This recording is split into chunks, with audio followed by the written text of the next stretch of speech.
We are not the tired inheritors of an ancient and sophisticated civilization in its twilight, which is what they're all telling us. We are the know-nothing, fresh scrub babes who are the new kids on the block who haven't got a clue as to what the human enterprise could really be about. And we are coming now through a very narrow historical neck where the accumulated stupidity of the last 5,000 years, the dues now have to be paid. It ain't fair. We didn't do it. You know, we didn't bring the slaves from Africa. We didn't invent oligarchy. We didn't do all these things. Nobody's interested in our whining about how we didn't do it. It's in your face. And it's clearly a crisis of two things, of consciousness and of conditioning. These are the two things that the psychedelics attack. We have the technological power, the engineering skills to save our planet, to cure disease, to feed the hungry, to end war, but we lack the intellectual vision, the ability to change our minds. We must decondition ourselves from 10,000 years of bad behavior. And it's not easy. I mean, imagine, I don't know how many of you have ever confronted the fact that you were addicted to something.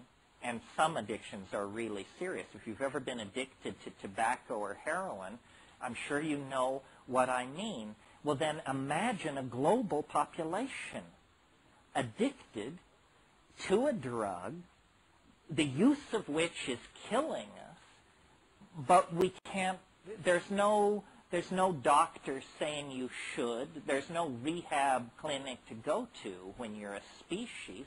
We are on an absolutely destructive bender that will end with the death of the earth, the impoverishment of its animal and plant population, and the collapse of our civilization into scarcity unless we can somehow restructure our psychology and get hold of ourselves. And psychedelics are the only thing I've ever seen work on an individual level to do that. You know, in the early 60s, they were curing 75% of chronic alcoholism cases that they treated with LSD.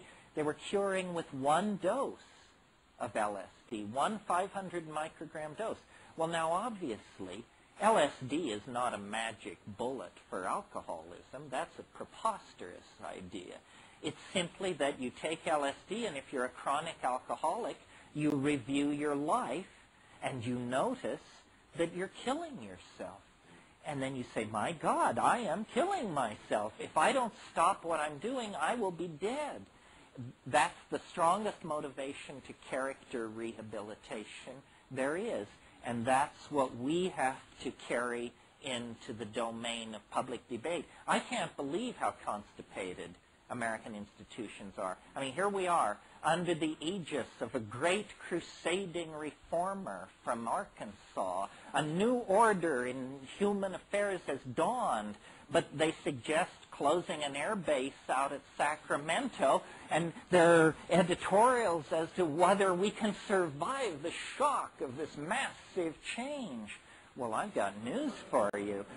You better do your change-related calisthenics if that was heavy lifting, because what you've got coming at you is something very, very different. We are now in a position to actually make something of ourselves, extend the design process to human destiny, and produce something that will redeem 10,000 years of pogroms and migrations and attempted genocides and pointless wars and stupid religions that make people hate themselves and all the rest of it. If we're going to redeem that legacy, then we have to do something quite spectacular.